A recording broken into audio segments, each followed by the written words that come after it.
October 8th, 1994. Okay. Where should we start? I think we ought to start at the beginning. Yeah. You were in Laurel, Mississippi? No, we won't start that far back. No, let's do. Let's talk about here. Okay. When Roy finished Georgia Tech, we moved out to Chamblee. Mm-hmm. And I was trying to remember where we were living when you were born. When was the war? When did y'all get out of the Army and all that stuff? And Dad, when did y'all actually move to Atlanta? He got out in '46. Uh-huh. And we came to, he interviewed at Tulane and Georgia Tech and MIT, and was accepted at all three. If he'd gone to Tulane, he'd been close to PQNC, New Orleans, and MIT was way up Yankee land. And so he chose Georgia Tech, and we came up here in '46, in the summer of '46, because he was like a lot of other GIs. He'd been out of high school so long that he had to go 1 quarter as a refresher course and review his high school stuff, math and stuff like that. And at orientation, the professor in charge of orientation said, look at the man on your right and the man on your left. At graduation, there'll only be one of you there. And Roy said, too bad, I'm going to be here. And he did. He went through in 3 years at Georgia Tech, taking a full load. In the last year, he had his first son, Rob, and how he ever wrote term papers and stuff with a crying baby, I'll never know, because all 3 of the boys had colic for the first 3 months. But where'd you live when you were in? We started off at Marietta in an apartment that was a barracks-like thing. It had 6 apartments in it. It was low-income housing built for Bell Bomber, which is now Lockheed, during the war, a low-income housing project for them.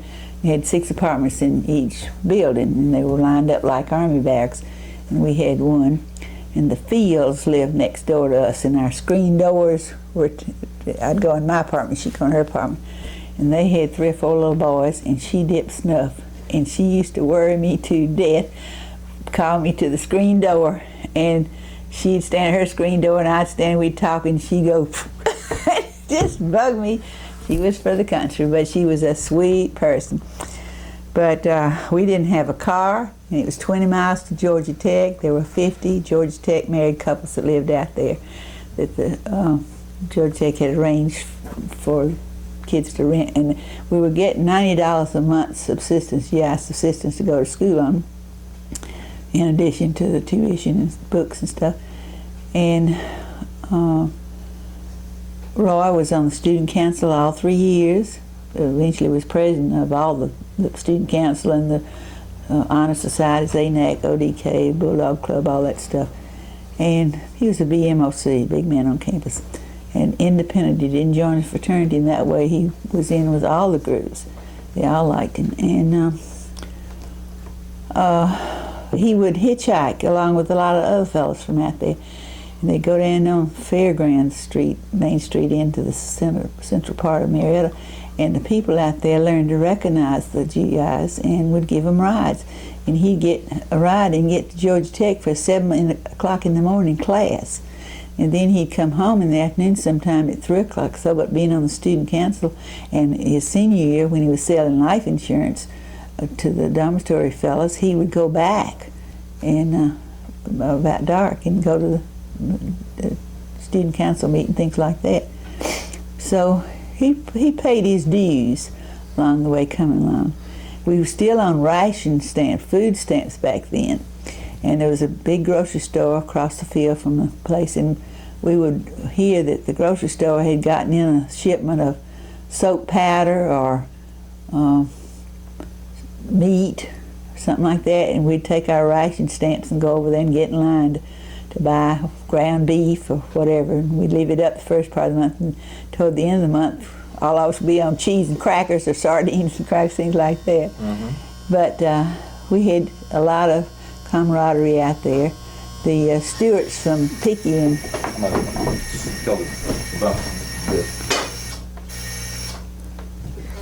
Okay. Jack Stewart from Picayune that Roy Jack's brother, who was blind, a state legislator and all that Roy had grown up with, was at Georgia Tech, and his wife Miriam, and they had a baby 5 days after we did. Robin, you and Cynthia, I think her name was called. Anyway, it was something we had in common. But those were happy times. And then after we graduated, Mom and Pop came up for graduation and all, and the wives back then got a certificate too, which was interesting, an honorary thing. Then we moved down to Blair's Village, down close to the airport. And from there we moved up to West Peachtree, across from WSB, because Professor Wynn, who thought a lot of Roy and Roy liked, wanted a Boy Scout leader at the Peachtree Christian Church. And so he helped us get this apartment since it was so close. And from there we moved to, and that was before WSB was built. And we used to go over and you would play in the sand in the woods there. And I used to walk around Sherwood Forest and pick out houses that I liked out here. And someday we'd move from an apartment to Sherwood Forest. Never dreaming that we really would. But it was fun to dream. And while we were still living at we were on the second floor, one day Roy came home and he said, "Would you go out and get something I forgot in the car I need?" And so I went out there and I came back and I said, "I can't find our car. It's not out there." He said, "Oh, yes, it is, that new blue one." He had traded cars and didn't tell me about it. That was his way of telling me about it. And while we were still living there, too, Bill decided to come along, and Roy had finished and was not a professor. He was an instructor at Georgia Tech on the staff for 5 years. He taught salesmanship and life insurance. And he would go to the football games at the stadium and get in free by directing people up in the stadium. And he was on the top level of the stadium when Bill decided to come. And there was no way, no phone up there or anything. The only way to get him home was to call the athletic office in one building and send a runner over there up to the top of the stadium to get him to come home and take me to the hospital. And we just didn't make it, but we did. We moved to Chamblee, and along with some other friends, and bought our first house. It was a 3-bedroom, 2-bath, porch, a good housekeeping price, design plan. How much did it cost? And it cost $13,500.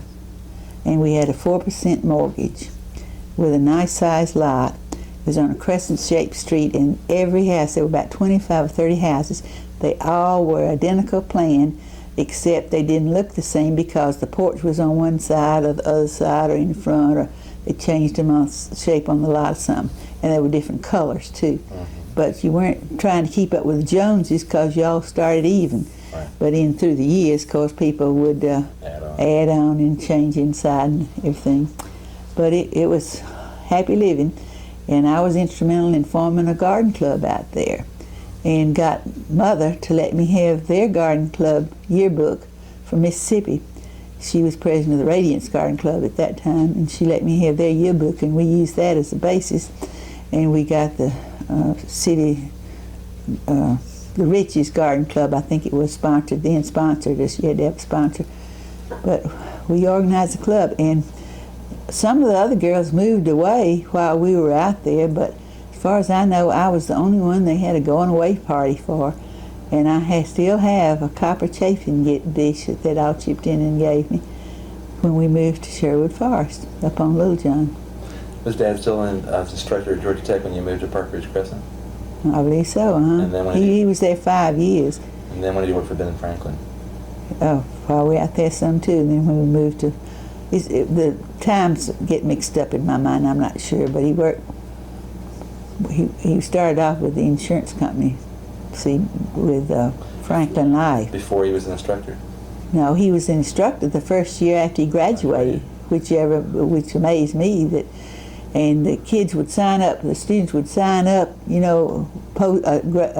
subject an instructor would be posted, and you'd sign up to be in that class, and then they'd get so many in one and not enough in another. His classes were always filled up, nothing flat.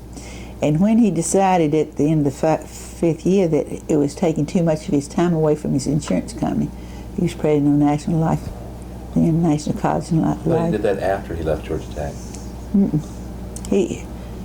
Anyway, it was taking too much time from whatever he was doing, and I knew that was going to be his last quarter to teach, and I said, Roy, please tape your lectures and edit it into a textbook on salesmanship. It's such a popular subject and all, and you're so good at it. And he said, no, that would be a waste of time. If I took out all the jokes, there wouldn't be much left. Which was not true, but I've always regretted, and I sometimes wonder if he wished he had changed his mind too. But that was one opportunity I think he missed, because it would have made a good textbook.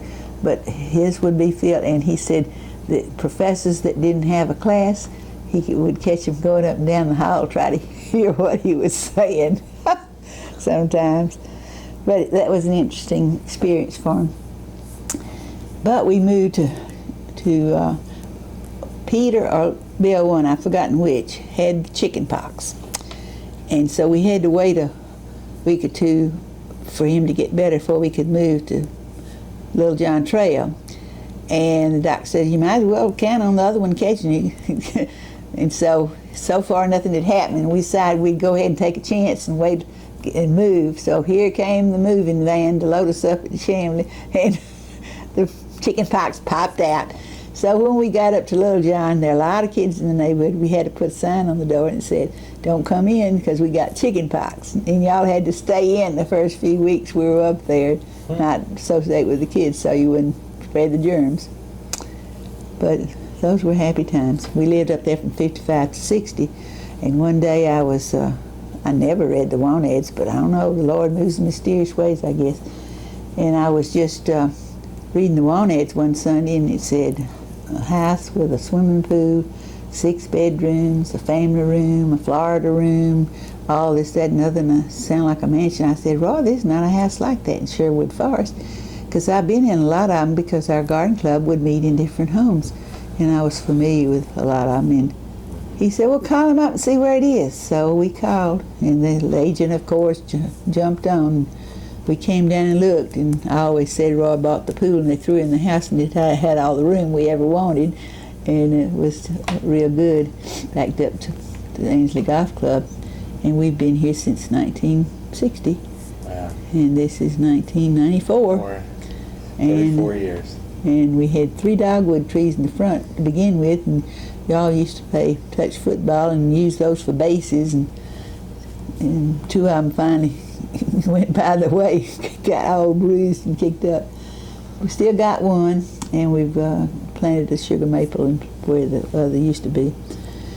But up on Little John, we had a big poplar tree, I think it was, and a monkey swing, and we had a iron rail on the porch, and you all would get on the rail and hold the monkey swing and jump on and swing out. And Bill would bump into the tree. I guess y'all all did, but he was one who complained about it, because when you'd swing, you'd hit it into the tree sometime. So one day he said, Daddy, I got a right idea. Let's cut this tree down, and then we won't be hurting ourselves on the swing. Not realizing that if the tree came down, there wouldn't be anything to hang the monkey swing on. But we lived up there through the hula hoop stage, and there's a hula hoop still in one of those trees, I think, over in the yard next door. And y'all used to shoot cherry bombs and firecrackers and scare Ms. Rayford's cats up the tree. It was just criminal. Used to have young wars down in the basement, set the mattress on fire one day. The fireworks. We gathered all the Christmas trees in the neighborhood up, made a forest down there, dried. Fire hazard, it's a wonder we didn't burn that place down. And one time, the funniest memory was when Daddy went out in the country and came home with a little baby lamb, and going to be a pet and cut the grass, so he wouldn't have to cut the grass. That's right, got a real lamb. Real live Francis, lamb. wasn't it? I don't know what y'all call it. But anyway, we put it in the basement that night, and y'all had to clean up after it, and it was a messy one. And Lambing all over the place. yeah, that thing's lambing all over the place. Let's get rid of it. And you know who had to take it back? You. And fortunately, the farmer was nice enough to give us back our money. But I had to take it back. But that was into that. But we went through parakeets, rabbits, chipmunks. We even had a possum.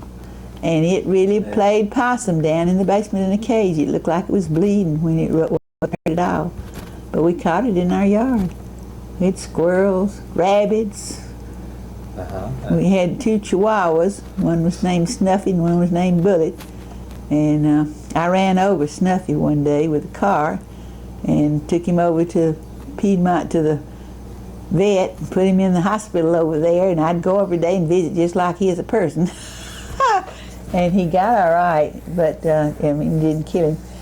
But when we moved down here, the kids in the neighborhood would pick at him, and he nipped at Carla Graham one day, and they were the type people that I was afraid we might have trouble with being, you know, sued. So he was pedigreed. We had papers, and so I took him while y'all were at school over Spring Street, because you wouldn't let us get rid of him. Took him out there while you were at school with the papers and gave him to a kennel out there close to Beaufort Highway and Claremont, and they were happy to get him with papers and all, see. And so that's where Snuffy ended up. And somebody dog napped old Bullet, who was black, little teeny black miniature thing. Toy. We never knew what happened to him. But after that, I didn't. Oh, at Chambly, the first dog we had was an Airedale. Roy researched what was the best dog pet to have for children and came up with the research that an Airedale had the nicest personality. And we had a brown-looking, shaggy Airedale, and named Peaches of all things. And somebody poisoned it. So that was the end of Peaches. But we've had our share of pets. Remember when you were at Grady High School and taking biology or something, and you had a black mouse and a white mouse, and you had to breed them and keep a record of how many whites and blacks and polka dots you got now? That was a long time ago, back in the 60s. Fish tanks, you keep them all in. Yeah. And we had a gerbil, is it gerbils that run around? Yeah. We had a wheel. And goldfish. There are 2 aquariums downstairs now. I'd love to get one going, but they're just too much trouble. Yeah. But you may decide later you want one. But the tank's the cheap part. It's the filter and the gravel and the fish. The tank's the cheap part. Tank's about $25 now. Okay. I looked the other day because there are 2 downstairs. They're too heavy for me to move, though, and that might be something you could do for me while you're here, is put one in the trunk of my car. A lady that works with intergenerational program at the office, senior citizen program, said she could use one in a school as a terrarium sort of thing, and she would love to have it. I'll help you put one in, sure. But no problem. Anyway, we'll see. Okay. So, what's the other memories of Chambly that you remember? We lived next door to a doctor and his wife. I wish I could remember their names. It started with an S. They didn't have any children. But she was a big person who had to be right on everything, an authority on everything. A big Napoleon's what she was. She wanted to run the whole neighborhood. And we lived on a sloping lot, and hers was down lower. And she was the one who told us about the neighborhood and could have had any lot she wanted out there, but she got the lowest one in the whole development. And when we started trying to landscape our yard, it had a bulldozer in there to level off. It was changing the water flow, she thought. And she called up, and we had to stop and just smooth out what we already had, leave it like it was. And she still got a lot of water from our yard. There was no way it could go anywhere but there. But we wouldn't let her, fuss with us about doing anything to change what was there. But she was hard to live with. On the other side? And the other side were the Montgomerys, Joey and Bill Montgomery and their little boy. And they were Artie sort of, he was a sales rep for furniture, and they were both very talented and little theater type people, and had some theatrical makeup, and I never will forget Jimbo got into it when he was 2 or 3 years old. I don't know how old, but anyway, he was upstairs in the bathroom. He had that black grease paint all over himself in the bathroom too. It was a mess. And they were good neighbors though, and we used to go over there to assemble Christmas toys so y'all wouldn't see and hear. And they were nice neighbors. In fact, I think that picture we have is made in their living room. That's interesting. Mm-hmm. Let me ask a favor that you play with anything else you want, because this is making noise when you twist it. Oh, pardon me, I don't have to play with anything. Well, no, we all fidget. It's normal. Yeah. And Is this coming across the way you want it? oh yeah, exactly. It's most disjointed and That's correct. hopping and skipping from one to another. That's It's all right. funny how things stay in your memory. That's right. Now, Oh, up on Little John, I can't forget to tell about the Brooks lived next door. Annie Brooks was Walter's mother, and she was in her 80s, I'm sure, and dyed her hair red. She would not get old. And Evelyn Parks lived on the other side, and Evelyn was always in low gear. And they would invite me to go to town to Rich's Davison's. It was Davison's then, it's Macy's now. Let's make a day of it and have lunch. Well, they would be in low gear and they wouldn't get started leave home till 10:30. And time we got down there and looked around a little bit, it's time to eat lunch, and then they were just exhausted and had come back home by 1:30 or so. And that was making a day of it to them. But Roy used to have people over and cook steaks out in the carport, and they were really roast instead of steaks. They were so thick. And don't you remember those steaks? yes, gigantic. And Annie Brooks' bedroom was on this end of the house, and she would tell Roy that there ought to be a law against smelling, making it so tempting, the perfume from our cookouts. she said something about our cookouts. But that's where we'd have our birthday parties, in the carport up there too, and we had a maid called Lizzie Goodrum.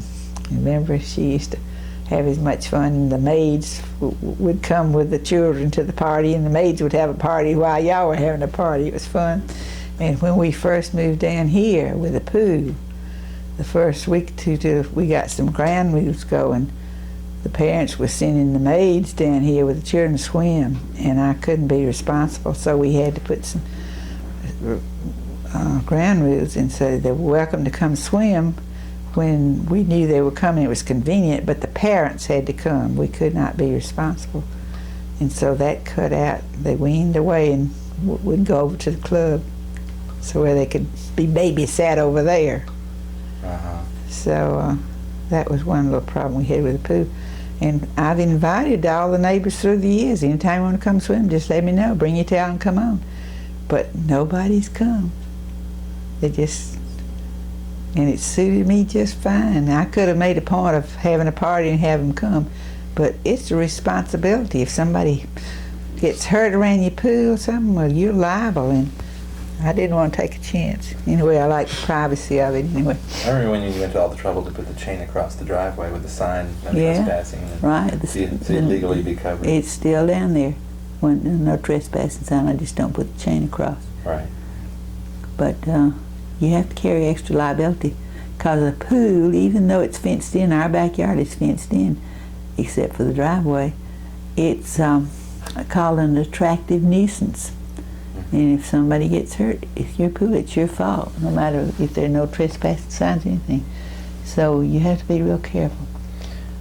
You've had a lot of different plants that come and gone in the backyard. What's your favorite stuff? I mean, I think the azaleas have been the prettiest all around. But they're so seasonal, they don't last long enough. And the ones that are down there now, a lot of them are some we started with. They need to be replaced. You prune them and all, but still, it's like humans. You live so long and then you need to go to sleep. But those across the back where the camellias are that Leonard gave me are new, and I bought them from Audrey Beebe, who worked at Hooker Barnes with Boyd Simpson, and she has a nursery, and she raised orchids. And every time I had a birthday or a Christmas something, I would get a crystal bubble with an orchid in it as a present from her. And I went out and bought some of the azaleas. She had unusual kinds of azaleas, so they're in the back. And I still get a birthday card from her, a Christmas card from her, because I think she is almost retired and runs, the nursery.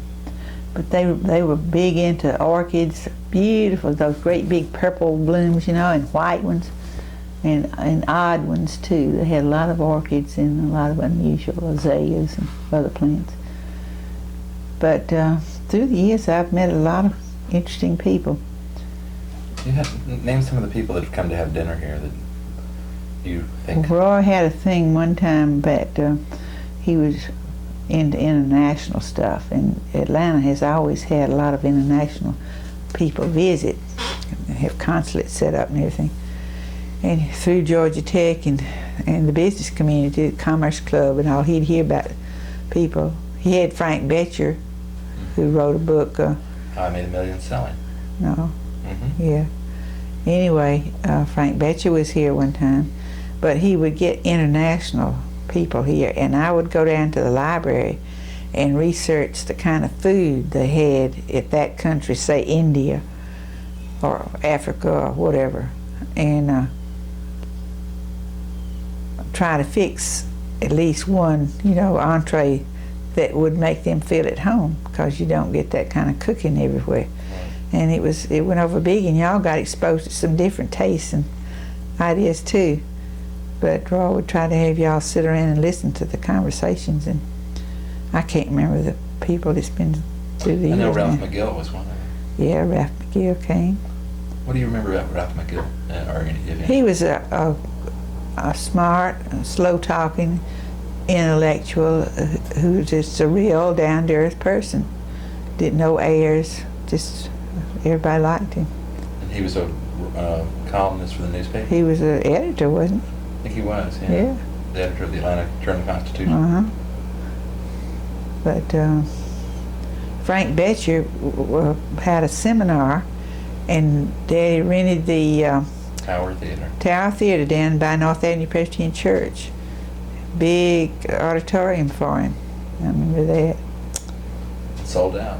Sold out. Could have had two if he'd known in time, but he didn't schedule it. No. Another thing that Roy did that y'all may not be aware of, he and I think Ewell Pope, who was a good friend of his, and also a Tech alumnus and a football star, were in the ANAC and ODK honor societies at Tech, and in the business school they wanted to keep contact with the smarter of the business students coming along, then the young upcoming entrepreneurs, and once a month or so they'd have a dinner at the Commerce Club for these boys, 10, 12 of them, and just give them some words of wisdom. And when I've been going through some of the old files that I've kept through the years, I would find thank you notes from the boys about what an influence that had on them, how much it meant to them, how much they'd learned that they wouldn't have otherwise. So things like that make you feel good. That's cool. And it made Roy feel good at the time, but because it would get filed away, he'd soon forget about it, But it'd be interesting to know what has happened to some of those fellows that he had contact with, had an influence on. Mm-hmm. And some of the salesmen he trained too, what they've gone on and done. Tell me about the end of the life insurance. What was the name of the company? He founded two companies. He started off with Life Underwriters was a holding company, and we started off with I typed on the Royal typewriter in there prospectus, and of course, Roy had had it all worked up through a lawyer who knew about corporate law and everything, so it was all legal. But it was a prospectus offering stock at a certain price to buy shares in Life Underwriters, which was going to be a holding company to form other companies, one of which was a life insurance company. And the object was to sell life insurance to graduating seniors at colleges around the country, because if the boys could, they all knew they needed life insurance, and if they could start off paying life insurance at a young age from their first check, it was easier than wait until they got older and had budgets going and debts and everything. So that was it was a good idea. And so he sold stock, and he had promised the original stockholders that he would only raise, you had to have $2 million on deposit with the state insurance company to cover, you know, any claims you might have till you got going. And so he had promised that he wouldn't raise but a certain amount of money over the $2 million. And he hired salesmen to, of course, after the first stock sales, he had prospectus printed, but that's what we started off with, and I had a part in it, which made me feel good from the beginning. But he hired salesmen, and he got some good salesmen, and they were just selling stock right and left back then. He could have sold twice as much stock, but he was true to his early stockholder investors, and he stopped selling stock so it wouldn't dilute the value. And that was one lesson he learned about undercapitalization. See, you don't promise you're going to stop at a certain amount, raise all you can, and keep on selling stock if you can. But anyway, he had that, and he had a board of directors, and I remember for his birthday, I've forgotten which birthday it was now. I think it was his 40th. It was the first time he was going on an overseas trip. They had a surprise birthday. I had a surprise birthday party for him, and got the board of directors. They must have been 25 with their wives. All come, the salesmen. Everybody came and brought kooky presents like masks, you know, sleep at night, and all sorts of fun things. And we had a buffet party for him, and he was really surprised because Yule or somebody had said, "I got to go see this person, you got to go with me," and had delayed him getting home from his usual arrival time, so everybody else was there, and they'd parked around other streets, you know, so when you came up the cul-de-sac, it didn't look like the unusual number of people there. So there was one time he was really surprised, and I think it's maybe the only real birthday party he ever had. Really? Yeah, because his mother just didn't have birthday parties for the kids when they were growing up, like we did for you. Oh. But that was a happy time, and he left the next day or two on his trip, and there was a lot of things that he got that he could take on his trip. A diary, you know, a log for his trip and stuff like that. But it was a success. But now what did we start over the insurance company? And that started National College. And it changed from the National College life to National Executive life because he graduated from just college into Young Executives. See. Right. Now, wasn't the reason the college was because they were all GIs, that they were on the GI Bill and they were older than the normal college kid? No, that was part of it, but they still sell to college seniors right now. That's a good market. I see. It's like starting a savings account out of your first check. Okay. You learn just not to expect to have it. Right. And so you did National College University Life, that turned into National Executive Life. And then Mr. Lagerquist with Kennesaw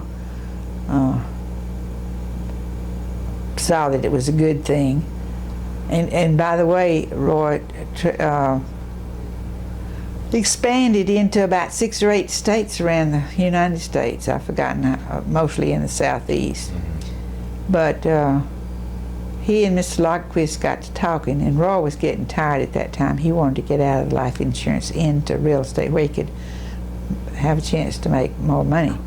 And because even though they were doing well, in the insurance business, his salary and his perks were not as much as he knew he could make as a developer in real estate.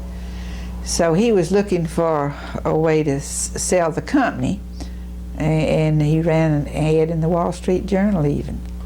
And Mr. Lodquist got hold of it, and anyway, they talked, and Roy didn't investigate him enough. He was too trusting, like he's always been with most people. He expected people to be like he was, ethical and above board. So they formed a partnership, and Roy was going to be CEO. They were going to merge the companies. Yeah, and Roy was going to be CEO, and Mr. Lodquist was going to be president. But the board, Roy wasn't slick enough. He stuffed the board with Kennesaw and was outvoted, see. So he was in CEO in name only, you say. He didn't have control. And so a week after he got into the merger, he realized he'd made a mistake.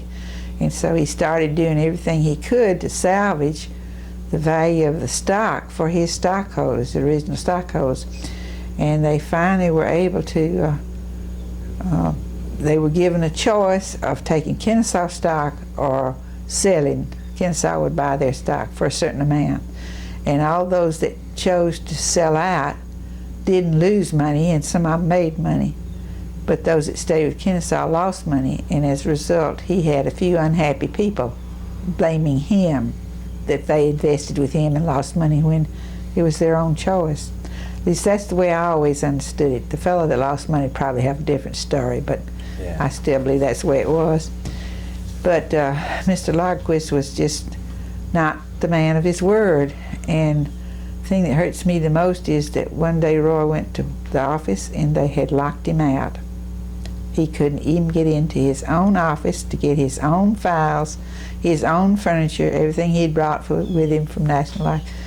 And it was at that building down there by the Tabernacle, and it's now gone, thank goodness. And I don't know what's happened to Mr. Lodquist.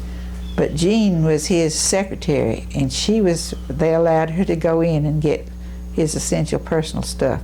And I'll never forget her for not taking a lot more than she did. She could have taken more.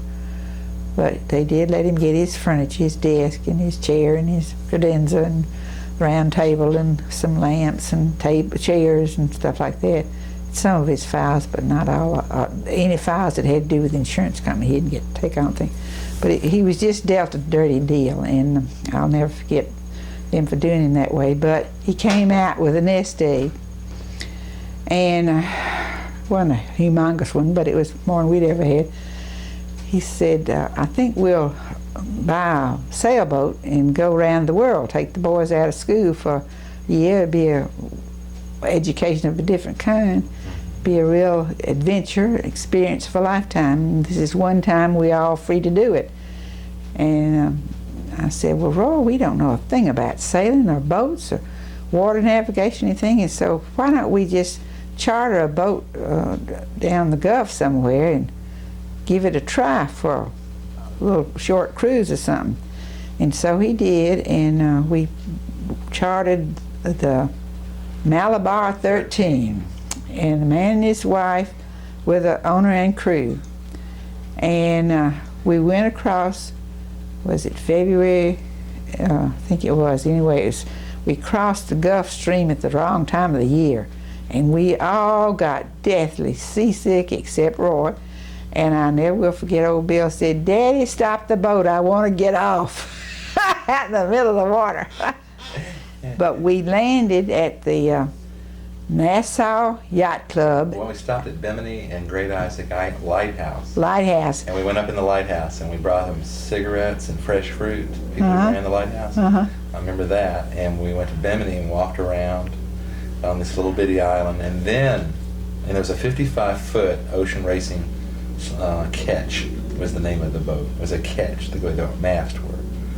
And so the Malabar, you mean? Yeah, just little details. So now pick it up from there.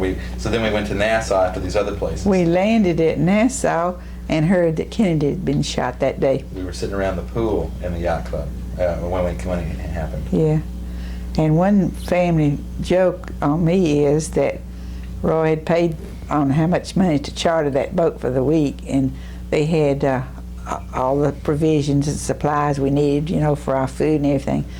And Claudia, I think her name was, made some hot tea for me one day, and I said, now save this tea bag because I can have 2 more cups of tea.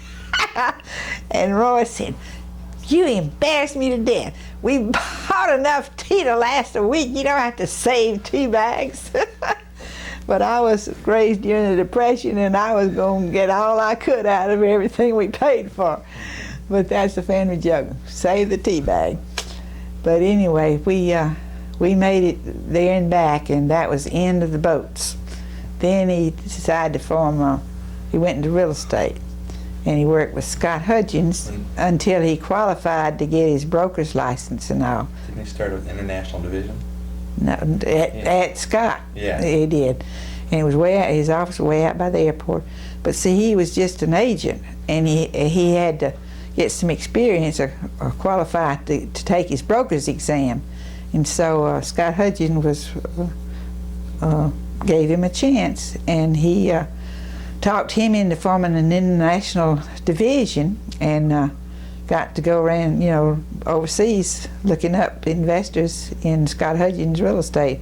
And I think that maybe he probably won't admit it or remember it, but that's probably one reason Scott Hudgens has done so well now in developing, that Roy had some bit of an influence on him. But after, as soon as he got his broker's license, then he formed Barnes Realty Company, or real estate company, I've forgotten which. And we opened up an office on the 14th floor of the Healy building in 2 rooms. And I was the secretary until they built up enough steam to justify paying a secretary.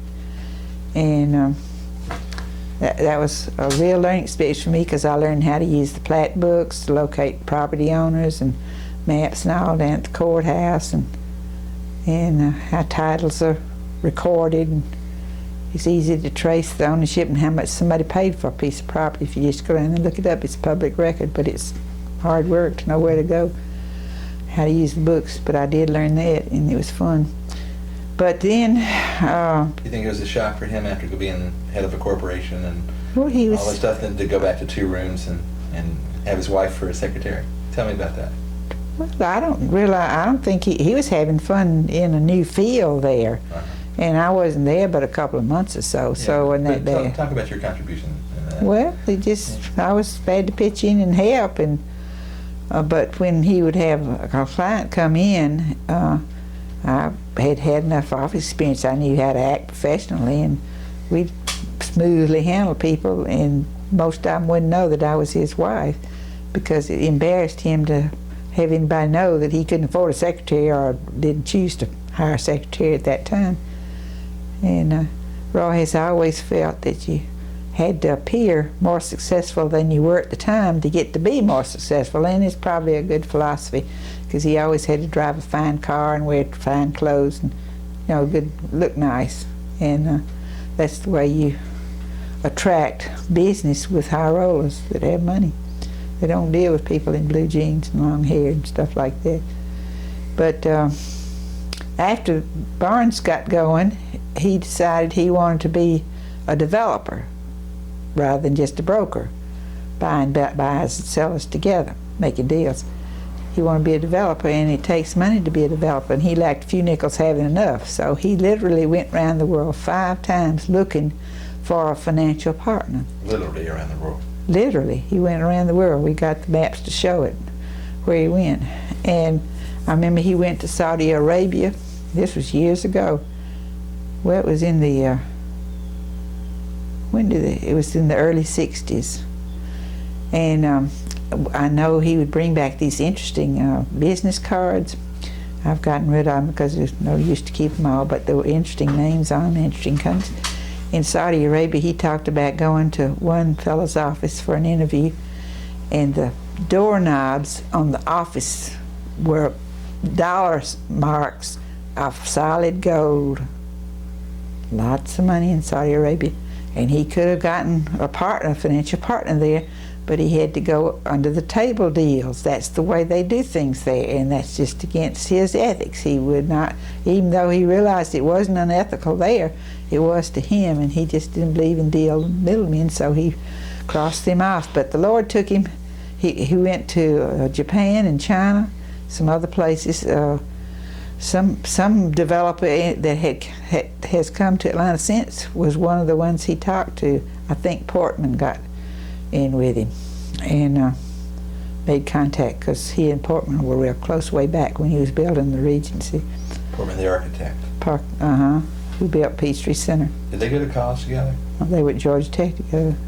Roy was ahead of him, I think, but because Roy was on student council law, Portman, he had an entree to Portman. They were in the honor societies together, things like that.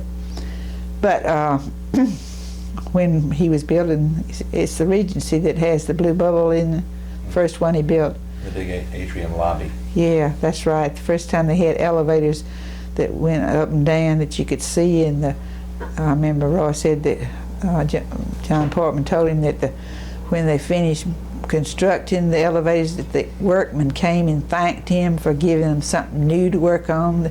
It was exciting that they'd so sick and tired of those box typical elevators. They'd worked on all those. Otis, I think it was, but I'm not sure. But he would, Saturday mornings, Portman and Roy would have breakfast together, and he would take him around the building under construction. And for example, down on the lower level, I think, where there was a restaurant, he would take mica and charcoal. Mica's shiny stuff, you know, charcoal, stuff like that, and there would be a wet wall, and he'd throw it up and to get the effect from light and stuff, and he'd ask Roy's opinion on things. It was funny, and he told him about this, I don't know what you'd call it, was a big crystal sort of a slab. When they finished the construction of it, it was hung in the lobby at the back so the sun hit it, and it had embedded in the plastic, I guess it was, aspirin bottle and a teardrop, you know, glass like off our lamp, and symbolic things that went into for the people that had a part in designing and building that thing. I've often wondered what happened to it. Last time I was in there, I looked and they'd moved it, if it's still there. But I thought it was interesting that architect, designer, artist like that, because he is an artist too, some of the sculptors in front of his building, would think about preserving a thing like that to represent his employees, and they had an input into it. But what were we talking about? Oh, he went around, and the Lord took him to Australia, to Sydney, Australia, where he met the Hookers. He met Keith Campbell, who was a chip off the block just like him. They had so much in common, about the same age. Keith's a little bit younger, I think. But he introduced him to Sir Leslie, and Hooker was one of the bigger, better, more successful real estate developers in Australia, and were ready to expand. And I will never forget how one of the Murchison brothers in Texas, lots of money in Murchison family, was on the board of directors of Hooker Corporation. And you would think that if they were willing to start investing and developing in the United States for the first time, they would insist the Murchison would have his 2 cents in and say, come to Texas. But instead, Roy was such a good salesman, he talked him into coming to Atlanta, his home base, where he knew the real estate market and everything. And so they ended up forming a partnership, and it was a 50-50. They were financial, they put up the money, and Roy was managing, and he did the managing and the acquiring and the building and everything. And they used the resources of his company, Realty Research, right?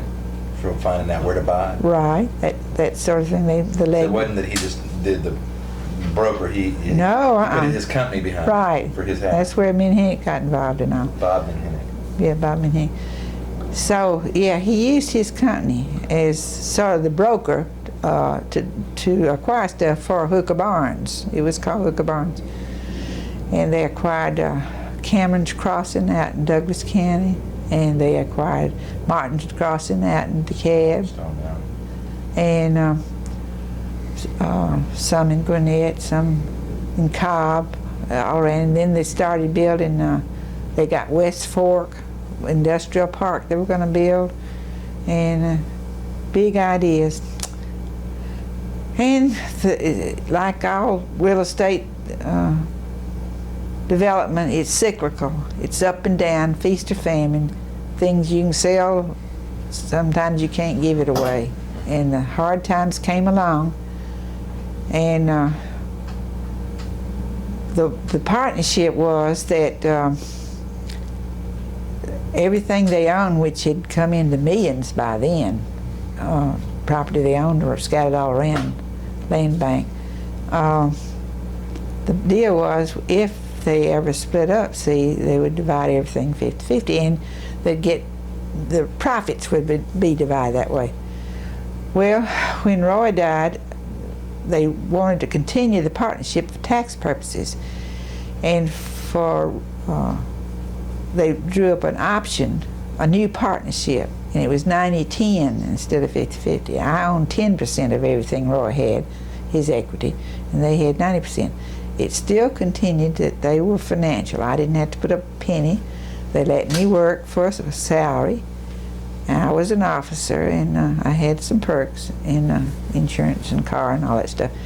Anyway, I went to the board of directors meetings when they had one, and I was able to put my 2 cents in and rock the boat when I felt like it. But they always ended up, you know, doing what they thought was best, because I didn't have the experience to be a managing partner. So I was really a partner in name only, and was just, they were nice enough to let me participate, and I do feel like I made a contribution. And Mr. Campbell, as long as he lived, and Sir Leslie, as long as he lived, and Barry Glover and Peter Thompson and all those VIPs that came over here respected what I had to say, and I could always call Keith up long distance and tell him something if I wanted to. I thought I needed to have something called his attention. So it was a great relationship. And when in the beginning, when I wasn't working and all, their wives, Lady Hooker and Miss Campbell. No, Miss Campbell never came, but secretary did. His secretary did. Enough said there. You can read between the lines on that, because Jill. Australians just think differently. Europeans think differently from Americans, and Jill was real sweet, and it was a big help to Keith, I'm sure. But Betty never got to come. Jill came twice, and they went to Europe getting money too. Hooker didn't always have a lot of money either. They had hard times. But anyway, when they would come, I remember that Lady Hooker would try to time it so she'd get here when we were having a white sale, because our linens in the States were so much nicer than theirs. And she would buy hundreds of dollars worth of sheets and tablecloths, napkins, towels, all sorts of linens, and have them sent back by freight, you know, on the ships. Take months to get back, but she'd just have a ball. And it was fun, and we'd get to eat high on the hog when they were here too. And one of the wives painted me a picture. She was into art, and she painted a picture which I still have on the wall. There's a kangaroo in it. Uh-huh. She was a real sweet person. She learned how to make paper and sent me some paper that she had made, stationery, you know, the note paper, and it was very interesting. And she sent me a book she wrote on how to play mahjong. That was hot over there recently. But to get back to what I started to say was, when Roy died, they restructured the partnership and continued it. And I was a 10% owner, and they could exercise the option to take over Nona Barnes Inc., which was what we call Roy's assets. And I was president of the company. The whole company was in name only stuff for tax purposes. But I got a lot of tax write-offs on my income tax through the company that way, since I had that much percentage of loss. And it carried me through for years. I still haven't paid a penny of income tax for years because of our tax write-offs. Those are carry forwards. Carry forwards. But at the time we the option said that they had up to 25 years to exercise the option to take over Nona Tapes Inc. and its assets, and they had the privilege of changing the name of whatever they wanted to change it to, and they would give me the fair market value of my assets, 10% of whatever thing they held was worth. And the idea when Keith formed the partnership was that we would start making a profit, that the real estate market would turn around and we'd start making lots of money, and I'd have a monthly income that would keep me in good standard of living. His idea was always for me to at least maintain the present standard of living. But things went down, and when Roy died unexpectedly at age 55 of a heart attack, the fair market value when they tallied up all the assets was a certain amount of dollars, and all the interest and carrying charges and expenses they had incurred in acquiring all that fair market value stuff was more than the fair market value. So that meant that I didn't get anything, zero, which was a blow. To think they owned millions of acres of property and stuff, and it worth nothing because they had to take off what they'd already paid for it, which was fair, but it's hard anyway. But they, in the option, Keith had set up that I was to have a $500 a month pension for life, which would supplement my Social Security check. Well, about 4 years after I retired, at age 70, after I'd worked 10 years, things were going pretty good. And Keith had died, and Sir Leslie had died, and new management was running the place. A man named George Herskew, a Jewish developer in Australia, that was able to buy enough stock to get hold of, to become the chief executive officer for Hooker Corporation in Australia. And naturally he had Hooker Barnes also. Only by that time they dropped the Barnes and it was called L.J. Hooker. And I was thankful that they had dropped the Barnes, and some people in the area only know it as L.J. Hooker or Hooker Corporation. Because in about 2 to 3 years after George took over, he was a greedy, he had a big ego, and he listened to some unwise advice and overextended the company, and as a result bankrupt Hooker Barnes in America and Hooker in Australia, and they've both gone down the drain, went into bankruptcy court. And after years of the lawyers haggling about all the claims against the assets, we ended up getting a little dribble. The lawyers got most of it, but I did get a few $1,000s settlement. So. But you lost your $500 a month. But I lost my $500 a month.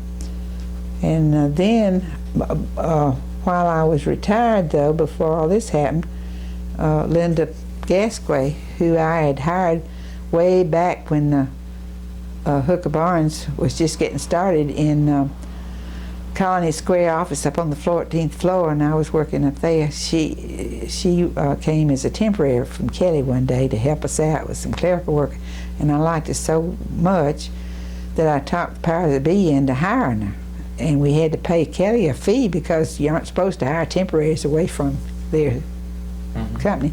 But we kept her, and so I hired and trained her, and she was a great employee. She was young and intelligent and learned fast and didn't have to tell her. And she got into the financial end of it, which was a great place to be. But Linda had left Hooker and was working at Senior Citizen Services. And she called me up one day and she says, "Nona, Elizabeth McIntyre is on our receptionist and our switchboard operator, and she's out sick today. Wouldn't you like to come fill in for her? I know you could do it." And I said, "Well, if you think I can, you know what I can do and can't do, I'll come give it a try."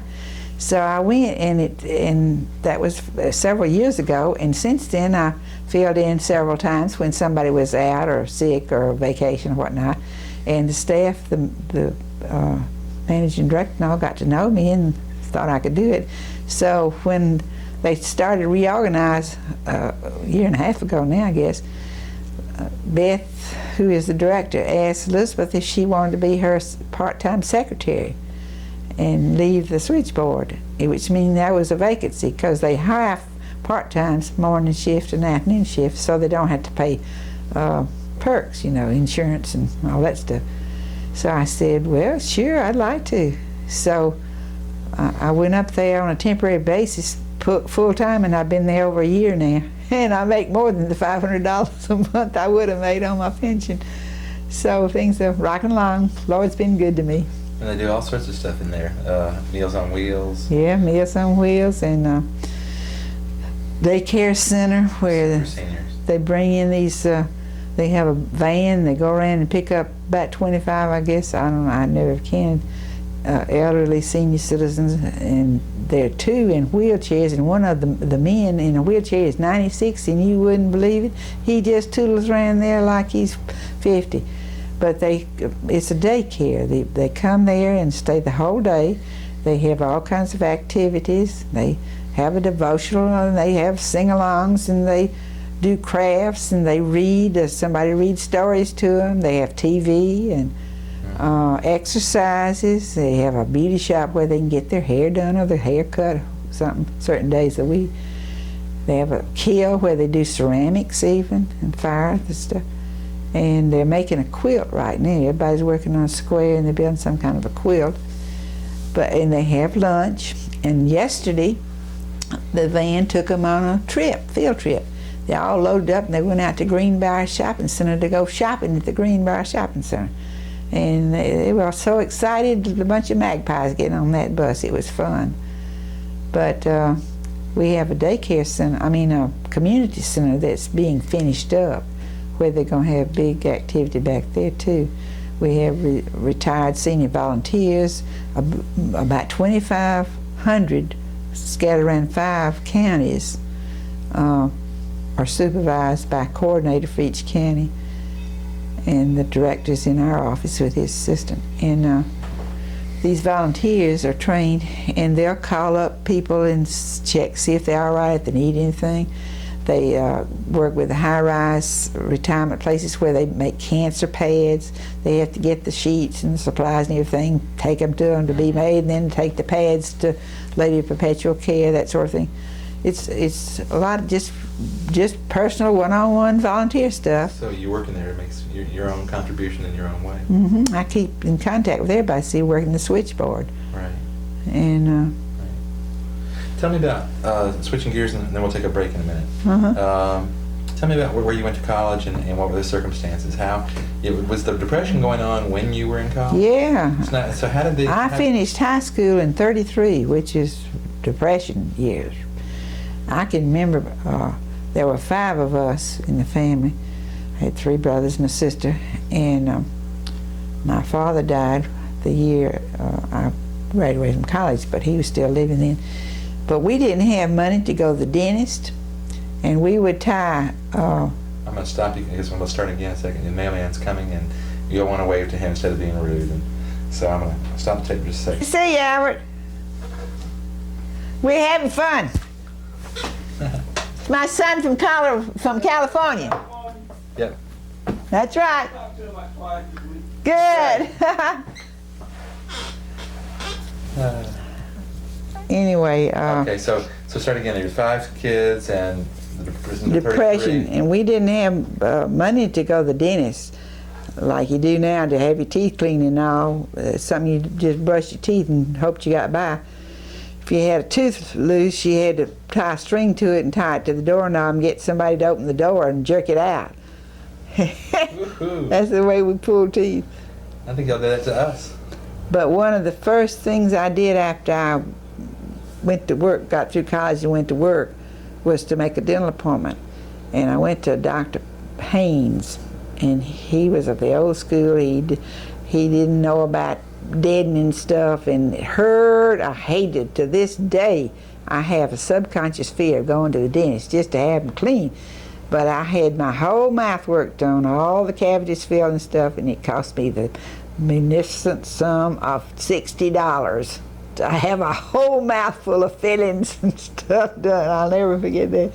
But I was so proud to get that work done. But we would put cardboard in our shoes to keep from touching the ground because we couldn't pay to have our shoes half soled. And we recycled everything. Mary Jane and I swapped clothes, and Mother made most of our clothes. And she would, I don't know, I can't ever remember having a sweater when I was in grammar school or high school. She made long sleeve dresses, and we would pray for it to be a cool snap the first day of school in the fall so we could wear a long sleeve dress, one of our new dresses. I figured. And one time Santa Claus brought me an alligator skin, I'm sure it was imitation, red raincoat. And we cut across the football field at high school to go to the elementary school, which was on Fifth Avenue. And I was running late one day. I slipped in the mud and just ruined my mud all over my new raincoat. And I cried, and I went on and stood in the cloakroom. We had cloakrooms back then in the schools with pegs, and you'd hang up your coats and things on there. And I stood in the cloakroom crying because of my muddy clothes and muddy raincoat, and the teacher happened to come in and found me and helped me clean up in the restroom. I'll never forget that.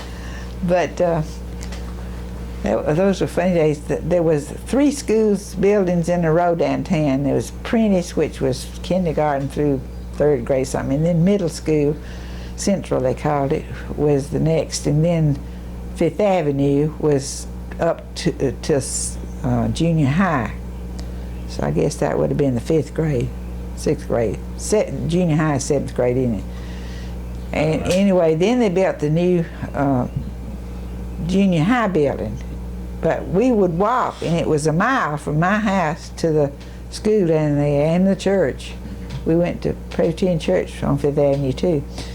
But we would have an hour for lunch, and a lot of kids would take sack lunches, and sometimes we did, and we would have peanut butter and jelly, and I know we would swap sandwiches, and we for some reason never had pineapple at our house. I don't know why, but I would always try to swap a peanut butter jelly sandwich for a pineapple sandwich, which was nothing but bread, mayonnaise, and pineapple. But it was so good to me, and still is to this day.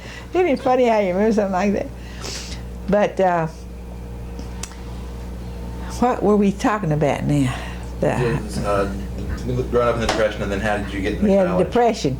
We never went hungry. We always had something to wear and something to eat.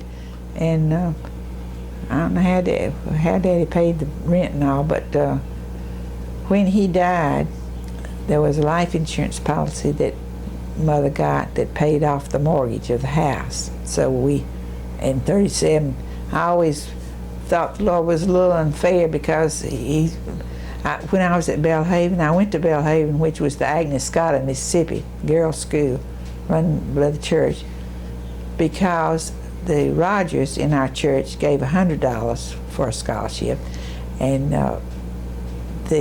back then we had what was called NYA, like the CCC and the WPA, all these work projects after the end of World War II to help people have something to do when the war was over.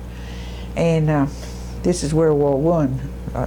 No, it wasn't. Anyway, Depression years. It was just the Depression. It's after World War I, yeah. It was the Depression years. Anyway, they were, Roosevelt had all these work projects. Right. And there was a CCC where they did forestry stuff and built roads and bridges, Conservation Corps, all that stuff. Well, there was one called the NYA, that's National Youth Administration, and they paid you 50 cents an hour to do work as in a college, so you could go to school. So the tuition was a whole big $400 a year for room, board, books, tuition at Belhaven, and that was an expensive school. But I was earning $100, and I was had the $100 scholarship, so it only meant $200 for the whole 9 months. And do you know that I used to get so embarrassed because poor Miss Armstead was the bookkeeper, and she would send me a note, said, "Nona, I hate to tell you, but would you please get in touch with your daddy and tell him your quarterly payment is late?" And I'd have to get in touch with Daddy, please send the money. And it was so hard. He was doing the best he could, see, and it was taking a lot, $25 or something like that to send me. And if I got a new coat to wear to school, that was something else. But Were you a member of any clubs at school? yeah, I was in the Honor Society for English, and I was one of 5 seniors who took math, and we studied math. We could choose the subject we wanted. We'd already had calculus and all the other basic stuff, geometry and stuff. Oh, I must tell you about geometry though. But that last quarter, we chose to study mathematics of finance. And if I could have seen into the future, I would have paid more attention to that. I passed, but I don't remember a thing I learned. But that would have been an invaluable experience for me in the business world. But I thought it was interesting back in well, I graduated from college in 37. That's when I studied that. But one reason I majored in math was in high school, I was having a good time, and my Miss Earlene Parker, an old maid, flunked me in geometry because I didn't apply myself. I didn't study. I just squeaked by. So she flunked me, and I went to summer school and made it up and did all right. And so when I got to Belhaven, I said, I'm going to major in math and invite her to my graduation and show her that I could do math and thank her for flunking me, because otherwise I wouldn't have done that probably. And she came to my graduation. Really? Yeah, Miss Earling. She owned a farm up 12 miles north of Atlanta, of Laurel, and they dug oil, and she retired a millionaire. It was funny. That was years later, of course, but Miss Parker, I'll never forget her flunking me in geometry and then me majoring in it. But Were you in a science club? now I didn't like science. I just took the little bit I had to. But one thing that Belhaven did back then, that was an experiment, and nobody else has done it. I don't know why they haven't tried it, because I thought it was a success. They, instead of taking 3 or 4 subjects a quarter and having 3 or 4 teachers to have to do papers for and lessons and everything and tests, they let you take one subject for the same number of hours study and just concentrate on one subject, and then the next quarter you'd have something else. You covered the same book knowledge in the school year, but you had it concentrated. And I thought it was wonderful, and I'm sure everybody did, but they didn't do follow-up studies years later to see how much you'd retained. See, it went by the board. But I was fortunate to be in that class in 1 3 weeks. It took 3 weeks to cover the usual stuff. I didn't have any subject I wanted to take my senior year, and I sat in, I guess you'd call it auditing, a cooking class with Miss Sale. And remember, this was back during the Depression years. And one thing I'll always remember, in addition to the recipes and stuff we learned to do, she told us to always save some few pennies out of our grocery budget to buy flowers or plants to make it pretty, attractive, and how to do your plate so it was colorful, because you eat with your eyes. And she said that was as important as the meat and bread. And I'll never forget that. Back in those Depression days, buy some flowers, have your table look pretty. I thought that was unique. Mm-hmm. But we had, it was a girls' school and very strict rules back then. This was in the 30s. You couldn't play cards. That was gambling. Couldn't dance. It was just, too much. Even as a senior, you had to have a chaperone go with you on a date if you went to town or the movie or something like that. You go in pairs. Of course, it was the big city of Jackson, the capital, and it really wasn't safe. It was better for our protection rather than being so prudish. Prudish, But I remember that a bunch of us liked to play bridge, and on Saturdays we'd get up a card game. And one Saturday, some old sneak reported us and got caught. They were playing bridge, and the ones that got caught were campus for a whole 10 days, over a weekend, see, which was just, you live for weekends. I just was lucky and didn't get caught. I could have easily been in the group, because I did sometimes, but I wasn't in the group. But most of those girls belonged to the Episcopal Church, and the ladies in the church heard about it, and they sent a big care package out to that group, and they called themselves the SOS Club, the Social Outcast Society. And they were the envy of the campus. We all wanted to be a member of the SOS Club. Now it's co-ed, and they have, the sky's the limit. Everything goes there. It's changed. Did they have a singing Christmas tree when you were? Yeah, I was on the first one. Tell me about that. And Ms. Caldwell was the head of the music department, and she had this steps made in the form of a Christmas tree, and it was tall, 15 or 20 feet tall, and we had it in between the dormitories on the toward the reflecting pool, and we all wore green costumes and held flashlights and stuff, and we learned Christmas carols, and it invited the city of Jackson to come, and it got to be our big annual affair, the living Christmas tree. And we had a good music department, and I was in the glee club. I didn't take voice, play piano, anything like some of them did, but I had a good enough voice and had choir training in high school, in Presbyterian Church in Laurel. So I was able to participate, and even she let us form a trio of soloists. Her daughter, Mignon, and Francis somebody, and I were a trio, and I sang the melody, and they did the harmony, and we would be invited, the trio would be invited to come down to the Kiwanis Club or places like that for lunch and be the program. We got to travel over, and once a year the Glee Club chartered a bus and took on tours to go around to churches in Mississippi to recruit students to come to Belhaven. See, we were a selling job. And we would always have a special part. The trio would have a special part, and we wore black pants and white shirt and a red blazer. That was our uniform. But on one thing I shouldn't tell you, but it's too funny to keep, Miss Caldwell was real sweet. And we were on this bus chugging along from one town to another one day, and everybody was singing and telling jokes, and she told about the little boy.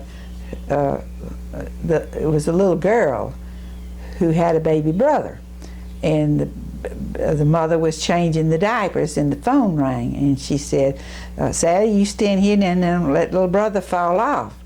And when she got back from answering the phone, the little girl said, Mother, what is that? It won't blow like a whistle.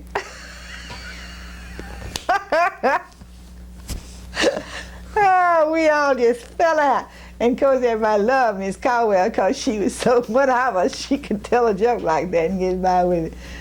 But it was funny. That's good. What other memories of Belhaven and Jackson do you have?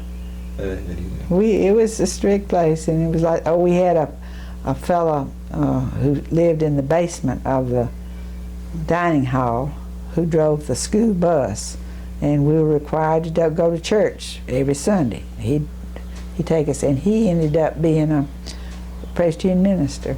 He's retired now, of course, but he was the only man around on campus, and everybody, he wasn't very, handsome, but everybody loved, I've forgotten what his name was now, but he was real sweet. They had tennis courts, and they had a lake, a big lake, and while I was there, they brought in a gas well, hoping it would be an oil well. And I went down every day after class and watched the men drill in that well. It was fascinating to watch how they put the pipe down and change the bits and all that stuff. But they brought in a gas well, and even till now, they get some income from that gas well. And there was a dam across the lake, and I took one course where we went out early in the morning and cooked breakfast, and I learned to take an orange and cut it in two and scoop out the inside for the orange juice, and then line it with bacon and drop an egg in it and put it in the coals, and the bacon would cook the egg and have orange flavor to it. It was real unusual, but stuff like that. And we'd watch the stars from the dam, it was wide open out in the middle of the lake, and it was fun. those are the main things about it. Did you have a boyfriend when you were at Bellhaven? Yeah, he worked for the State Highway Department on bridges. His name was Claudius Adolphus. And he worked for, and he would come, and I was such a gold digger. I wanted a radio.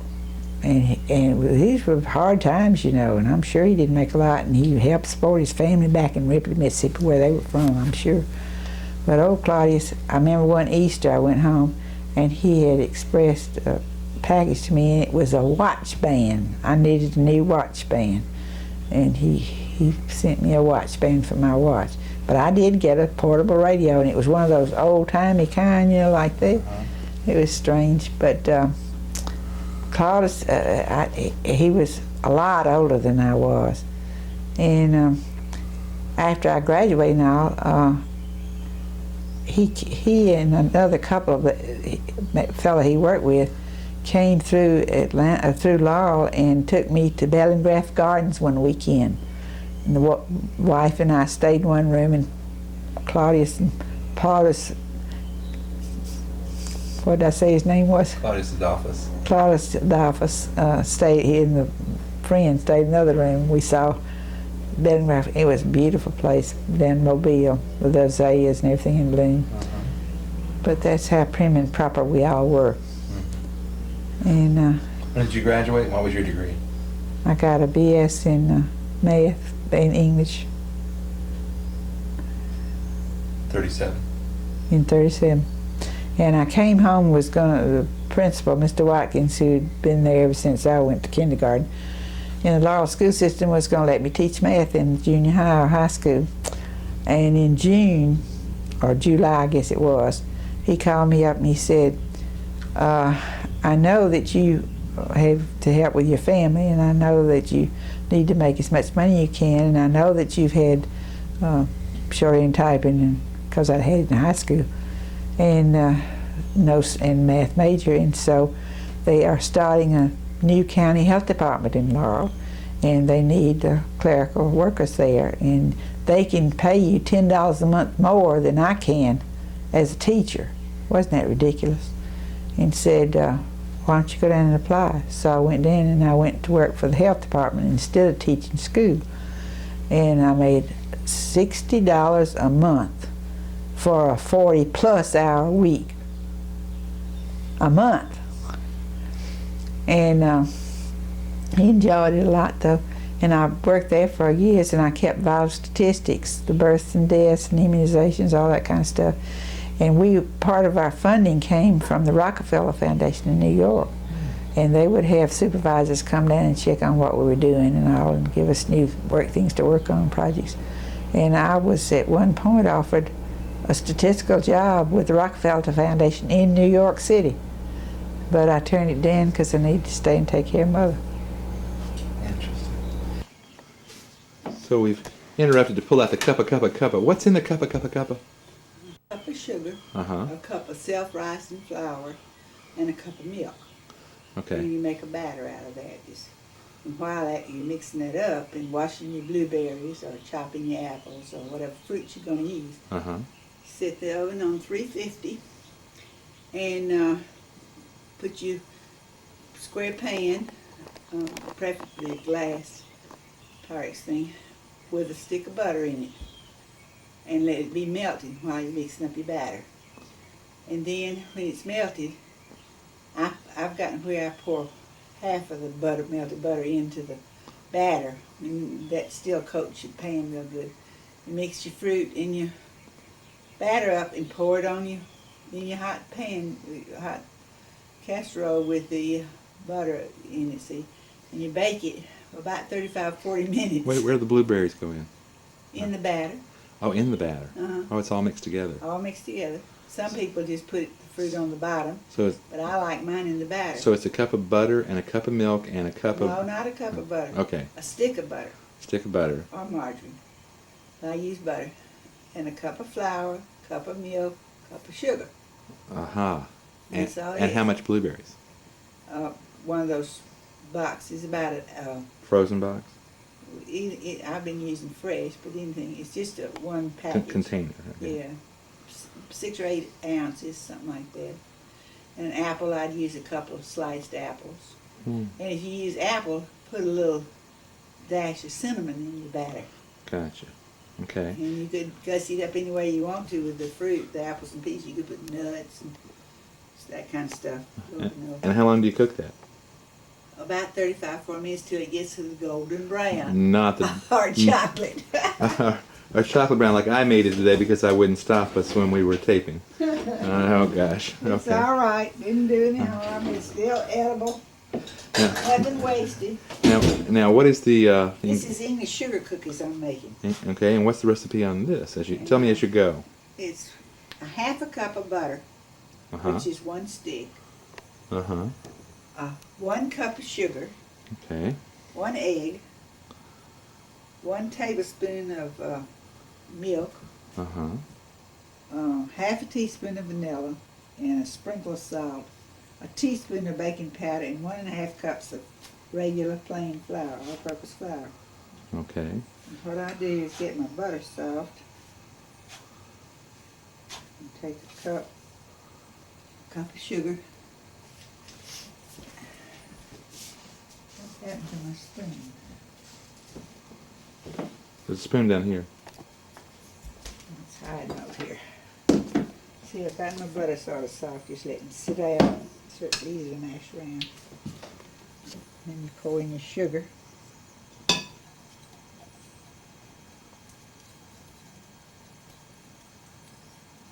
And you cream that together. You could do this in Cuisinart. And by the way, don't let me forget that. Check with that downstairs about that mixer. Okay. Yes. You cream your stuff till your butter and sugar is all incorporated. I did say this is an English sugar cookie. You know. Right. In the meantime, you got your oven heating to 350.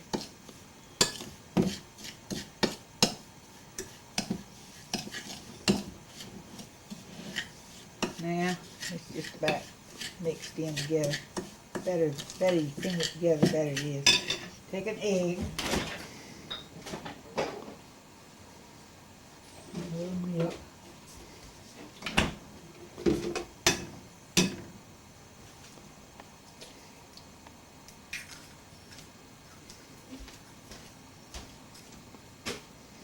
Mix that up together.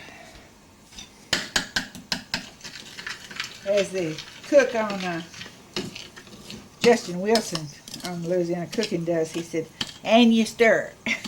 Every time you put something in, and you stir it. Anyway, you whip this around till it's frothy. I usually put my vanilla in there too.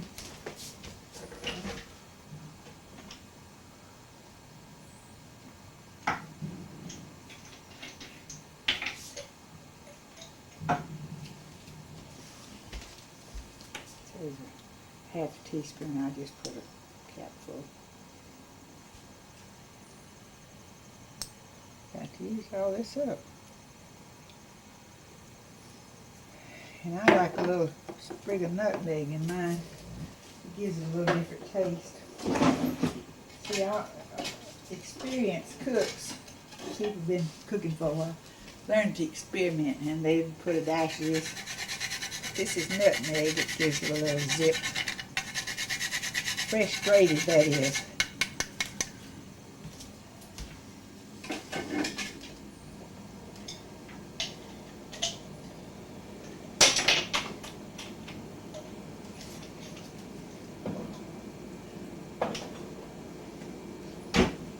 Could use almond flavor or lemon flavor or whatever you want. Oh, almond sounds good, yeah. But I used vanilla.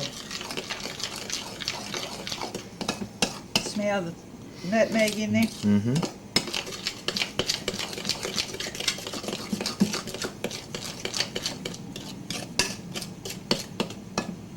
Now, I need to measure my flour. Where's my cup? I want 1.5 cups flour.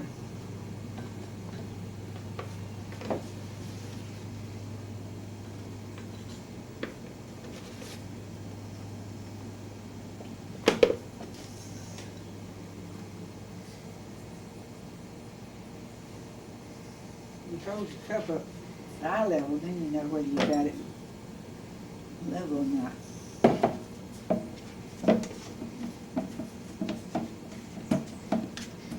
Oh, Tupperware.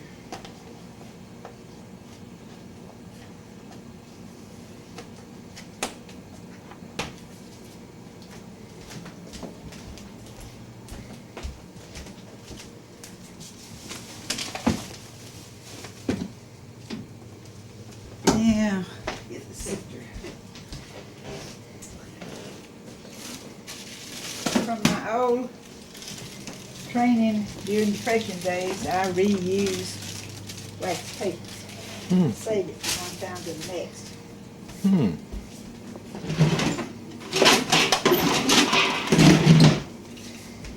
Do you always have to sieve flour, even modern flour? No, but I just do. Because you got salt and baking powder to go in here, see. I see. It gets all the lumps out. Baking powder, 1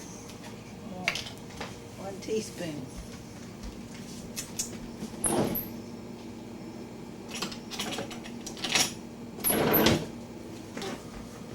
When it comes to chemical things like this, you measure. Otherwise, you won't have your leavening right. Now I'm trying to cut down on salt, so I just do a sprinkle. You need salt to bring out the flavor of everything else. It enhances. I see. Without it's flat.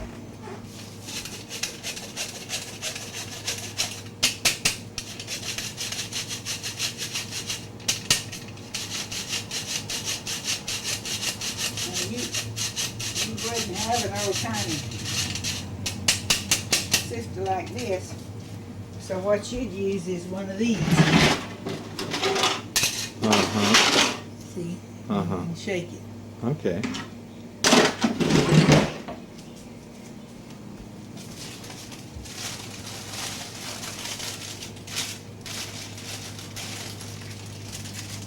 This way you're sure that the baking powder and the salt are mixed around in your flour and you don't get it all in one whack. See? Oh, so you mix in part and then the next part. See, the flour has the baking powder and salt all spread through it. Right. But you didn't pour it all in the bowl. You mix it up first, then pour the rest in? Yeah, it's easier that way. I see. And it gets more evenly beat up.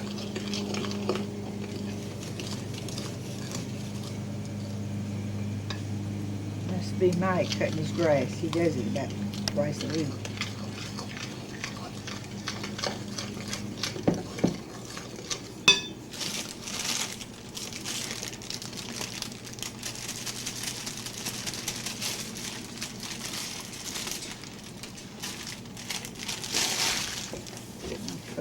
Yep, squirt. Whoops, that's too much.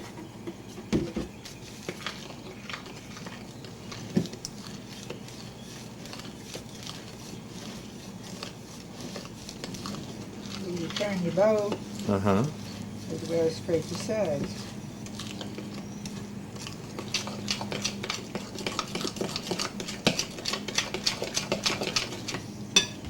Get the rest up.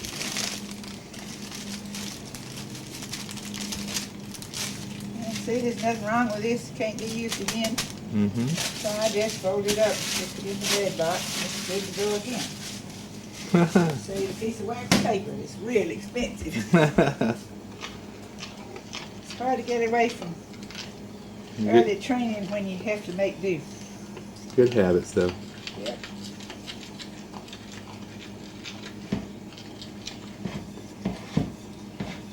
You want to take a stir? No. That's all there is to it. Then all you do is drop it on by spoonfuls on your cookie sheet. Do you grease the cookie sheet? Or is it got enough built in the cookie? It's got enough built in it. Now spray it with Pam the first time. Oh, I see. So you put a teaspoon or tablespoon in glop. Huh? What size spoon do you I'll use? show you.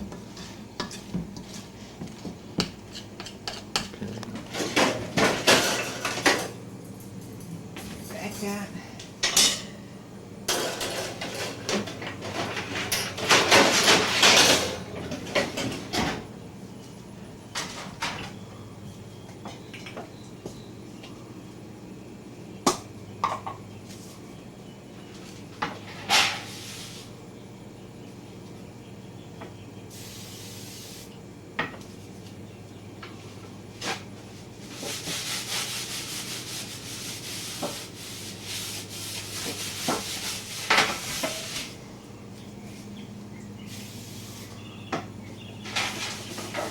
These have been used so much in just for cookies that they have sort of seasoned, but I put the olive on it just.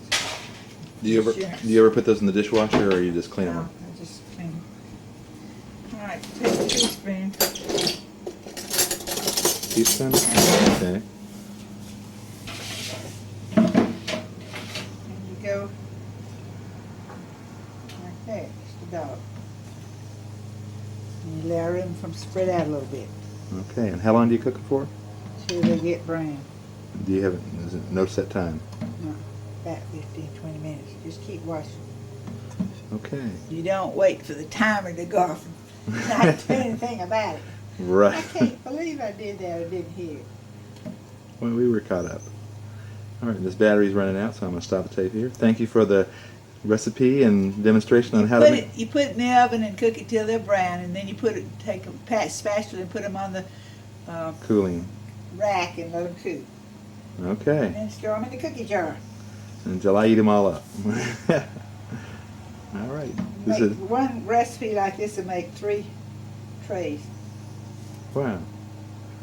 So that's English sugar cookies English sugar cookies. from the kitchens of Nona Barnes. And so when the cookies come out, they ought to be brown around the edges like this. And I just tasted 2, and they are wonderful. You put them in the cookie jar.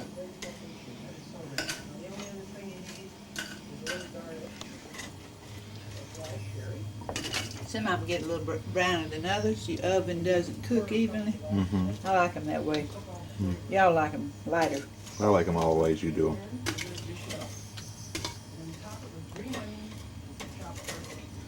And they don't stay in the cookie jar very long. And then anybody around, you go by and you pick up one. Yeah. Mike and Bill love them. If I want them to, if I owe them for doing me a favor, I'll fix up a baggie, sandwich baggie, and put a dozen cookies in there. They're always happy to get it.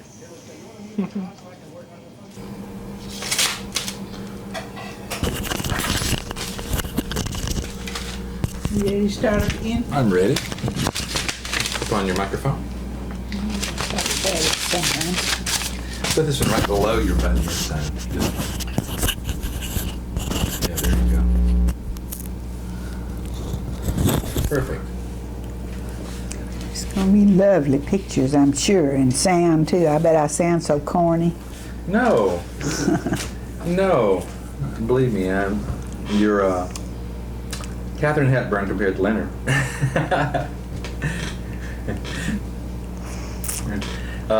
We were at What we're talking about. working at the health department, Right, so you were at the health department. and back then to work in a defense training school, I mean to work in a shipyard or something like that, getting ready for World War II, you had to prove you were a citizen. Oh, hot and bothered if you were an alien, you know. And back those early days, a lot of folks didn't have their birth certificates registered. They just didn't register them. And there was a procedure you went through to get a birth certificate to prove you were a citizen, so you could accept a job in the defense training school. Well, Roy was working in a shipyard in Pascagoula as a marine pipe fitter. And to be a marine pipe fitter, you got to know geometry and be a good master, because you have to have patterns. If you're going to fit a pipe together at an angle, you know how to work out your formula to cut the pipe so it fits just right and all doesn't leak. And he was a good marine pipe fitter. And when they started the defense training school in Laurel, the man in charge of the forming the school went down to the shipyard to find some instructors. And somebody recommended Roy to be the marine pipe fitting instructor. And so he accepted the job, and he moved to Laurel and was the instructor. And the way I met him was that I had the bright idea of going over when a class started. It lasted about 6 weeks or so to finish the course, and then they could was going to, when a class started, and explain to the fellows what you had to do to get a birth certificate for those that didn't have one, so that they could start the process, and when they graduated, then they'd have the certificate and could go right on at the shipyard or wherever they were going. So when I went over there from the health department that day, there was Roy. Well, he knew I was coming because Mr. Campbell knew I was coming. He was another instructor, an old timer, and he had known our family since the year one. He and Daddy were about the same age. He's probably younger than Daddy, but my father. And so he had already filled, and Mr. Manville, who ran the YMCA, was in our church. And between the two of them, they had told Roy all about this beautiful girl. She's from a fine family and blah, blah, blah. So he was looking forward to meeting me. And he sat back on the edge and listened to the spiel, you know. And when the class was over, he came up and introduced himself and asked to take me back to the office. It's just 2 or 3 blocks from, I'd walked over, see, from our office for the health department. And so I said, well, sure, turn it off. Okay, well, we're going to stop for that buzzer now because there's something on the stove, and we will be right back. You got another tape? Yeah. So he asked to take me back to the office, and this was during the early afternoon, and of course we had to go the long way around getting back to the office and stop to get a Coke on the way, and he asked me for a date. And this was a Tuesday or Wednesday, and I said, well, all right, how about Saturday night after choir practice? Well, he had never heard of a church having choir practice on Saturday night, so he thought I was giving him the runaround. And he said, okay, and he was going to pick me up. I think it was about 7:30, 8 o'clock. But in the meantime, he called the church to see if they really did have choir practice on Saturday. He wasn't going to show up, me not be there. But we really did. I was on the level with him. Well, he had a friend from out of town come in that afternoon, and he could not get rid of that boy. He just kept on. He was going to spend the night with him, see, on his way somewhere else, but he's going to be there overnight. And Roy, his first date with me, he wished the boy would get lost, but he wouldn't. Finally, after he picked me up and we rode around and decided we were going to a movie or something, he took the boy to where he lived, and he said, you find somebody else to go around with, and I'll see you later on tonight. It's the only way he could get rid of him. He just had to put him out. But we started going together, and that went on for 2 years. And during that 2 years, we tried to do everything we liked and see how compatible we were. And I liked classical music, and he liked cowboy stuff, and he liked wrestling and boxing, and I didn't, but I liked other sports. And so we would have, in Laurel, we didn't have the big stage productions of stuff or symphony orchestra and everything. We had to go over to Jackson, 90 miles away. So the deal back then was to get a car group together, a bunch to go, and all go together.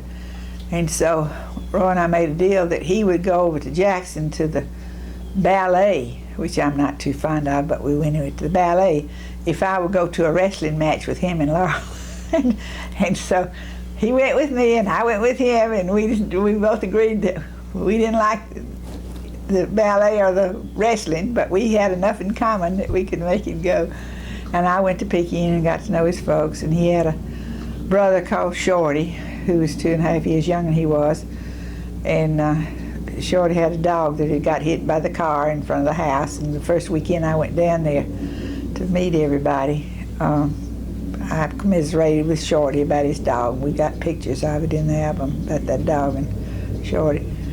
But Shorty wanted to be a journalist, and he was going to the University of Ole Miss, and Roy was using his money that he earned working in the shipyard and at the defense school to help him go.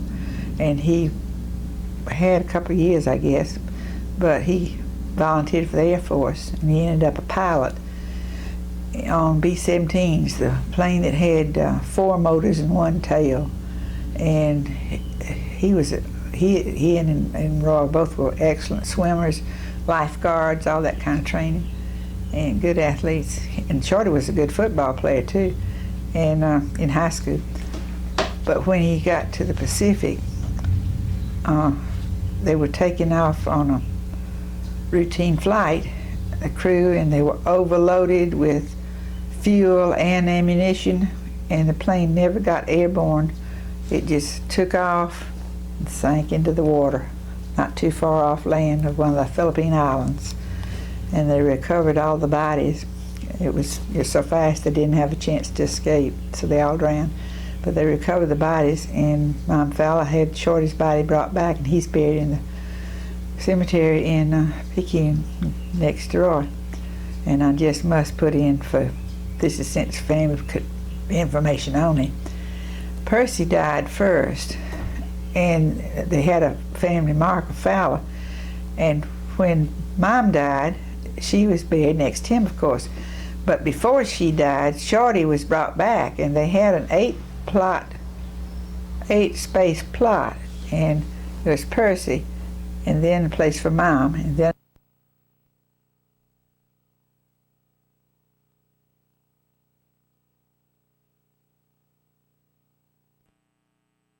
And so now let me get my tilts here.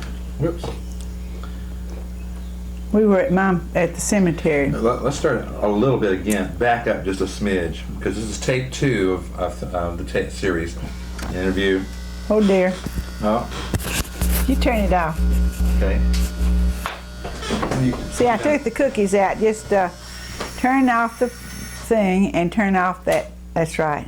And I always automatically turn the thing to 0 to warm up. That's Got right. it. Okay. Thank you. You're welcome. Okay, so back up a little bit, because we ran out of tape on the other one, and so now set that up again. Talking about Shorty was buried in the Picayune Cemetery, but what about Percy? Percy died first, and he was buried with a Fowler family marker, and the plot had 8 places on it, and so there was Percy and a place for Mom Fowler, and 2 more, and then there were 4 across here at the bottom. He was on a corner lot, nice lot. And for some reason, when Mom Fowler, who was in charge of everything, had Shorty's body brought back, she put him on the outside, so that when Shorty was buried there, Lieutenant so-and-so, then when Mom Fowler died, she was buried next to Percy, and that left the one in the middle. So when Roy died, because Mom Fowler wanted him to come back down there, I took him down there and put him next to his mother. And all their lives, Mom Fowler had always shown partiality to Shorty, who was her baby. But still, Roy did a lot more for her, but he was not as affectionate, loving as Shorty. Shorty could wrap you around his finger. He was just a born salesman. But they were different personalities, and Mom Fowler just ate up his lovey-dovey. And I said it was ironic that all those years Shorty was a favorite, but Roy got buried between them. And now we got the 4 left, and when I had Roy's marker put in, I was not really thinking, but I went ahead and ordered mine and had it, so all that's left to put is the date I die. And I want to be cremated, so you don't really have to use that space. You could bury the urn there if you want to. That's right. But you could bury it on top of Roy and not use and sell all 4 of those rather than 2 and 1. See, whatever. But it belongs to we have the deed to land, but you have to go through the city hall to sell them. I see. And land's always scarce in cemeteries, so it should be worth something. But Have you ever thought about selling those and just taking the money? yeah, I've thought about it. Why don't you? But Unless you want to be down there. I don't care, and it gives y'all a place to go when, you know. I want to be cremated too. But if you want to have your ashes buried, that's the place to put them with the family, see. Right. So that's really not worth all that much, several $100s probably. So why bother with it? But what did I start to tell you though? Talking about how they were buried in those side by side, and there's 4 more left. Tell me more about Picayune. What when you were younger and first dating Roy, and then on and on. What do you remember about Picayune? And I know you want to tell me about the hurricane. Oh yeah, the hurricanes. But I think you need a little preamble to that. Well, the thing was when Roy was very little, 2 or 3 years old, I think, his father, who was a millwright, which was a supervisory job in a mill down there. They had to have some brains to be a millwright. I don't know exactly what you knew about equipment and all that kind of stuff. But anyway, he went to Tulsa, Oklahoma, because he was not well, and it's where his father and mother lived, and all of his brothers and sisters, and he had 3 or 4 of each, I think. But anyway, Robert Hosey, that was sick and after months of illness died out there. So that's Dad's father, Robert Hosey Barnes? Right. Your grandfather. Robert Hosey Barnes. And Mom Fowler's name was Lucille Barnes, see. Okay. Lucille Graham Barnes. And she was born and raised up around Foxworth, which is a few miles up the road from Picayune out in the country. And her folks died when she was little, and she was raised by brothers and sisters. And she had 2 sisters and their families that lived in Picayune. That's one reason they lived in Picayune. What were the sisters' names? Ms. Howler and Ms. Michael, I think it was her name. Was one of those Virgie? No, Virgie was Ms. Howler's, Aunt Inez was her name. Inez was Lucille's sister, and Susie was Lucille's sister, and Fred Terry was Susie's son, Roy's cousin, and Virgie and Aline and Jack were Inez's children, Roy's first cousins. I see. And they all lived within 2 or 3 blocks of each other in Picayune. And the Howlers all owned a furniture store. And Terry was a horse trader. I've forgotten what he did, but anyway, he was an alcoholic too. But Mom Fowler came back when Roy's father died with a little insurance policy nest egg and opened a little hole-in-the-wall restaurant on Main Street that backed up to a mill. And on the breaks in the mornings, the mill workers would come over and get a cup of coffee or Coke or something. And Percy Fowler was one of the foremen, and he would come, and he was not married. He was from Canada. He was a Canadian. But he really? Percy Fowler was a Canadian? Canadian. I never knew that. And quite well read. He loved to read. So he and Mother started going together, and they finally married, and he was a good salt of the earth kind of a fella. Not real smart, but smart enough. But Roy and Shorty were a lot more intelligent, and they were teenagers along in there too, and poor Percy had his hands full because he couldn't tell them anything. They wouldn't listen to him. They were smarter than he was now. And Roy was so bored in high school that he would play hooky. And Mom Fowler and Percy had to really work on him to get him to stay in and finish high school. So he's always grateful to Percy for that, for sticking to it and making him stay and finish school. So, and the YMCA was about 3 blocks down the street from their house. And back then they didn't have bathrooms. They had an outhouse for the bathroom, and they used number 2 wash tubs to take their baths. And through the years, though, they added the bathroom, and with running water and everything. But in the meantime, when the boys were little, they would go down to the Y to swim and take their showers. They'd pay a nickel for a towel and soap. And that's where the Y just about raised them and helped teach them a lot of morals and ethics, too.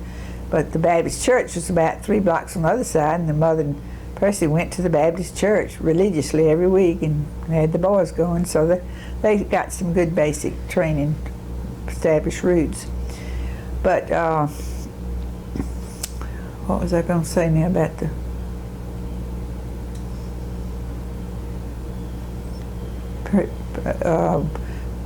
they had a tin roof on that house. And when it rained, we loved to be down there and hear the rain on the tin roof. They didn't have insulation like we have now. it was just space up there above the ceiling, and it would just make the best music and just lull you to sleep so good. Well, way back, I've forgotten when it was, 60s I think, they had Camille, the worst hurricane that has ever in the history of the United States hit. It was over 200 miles an hour, sustained winds. It was terrible. And it hit right down on the coast. Blew Marvin's house away. In Biloxi, in Gulfport. And it's Biloxi and Gulfport right next to each other. Their piano was floating out in the Gulf of Mexico. And Marvin found his Georgia Tech his Georgia Tech graduating class ring at the roots of some shrubbery in the front yard of their house when they were moving everything around. It was amazing what the drawers in the upstairs bedroom were out in the backyard. And how did the thing get the drawers out of the chest of drawers in an upstairs bedroom and it end up outside in the backyard? It was amazing what happened. And the boats, big boats, were washed up onto the, just amazing. A lot of people died. But it was blowing the roof off of Pop's house. And he was out in the storm chasing down the street trying to salvage his sheets of tin because he knew he wouldn't be able to match it exactly. He's one he didn't get killed. So he and Lucille and Percy were both there when Camille hit. Yeah, that's Wow. right. And blew the roof off the house. Some of it, but he got it back and they fixed it up. They were lucky that time that they weren't hurt anymore.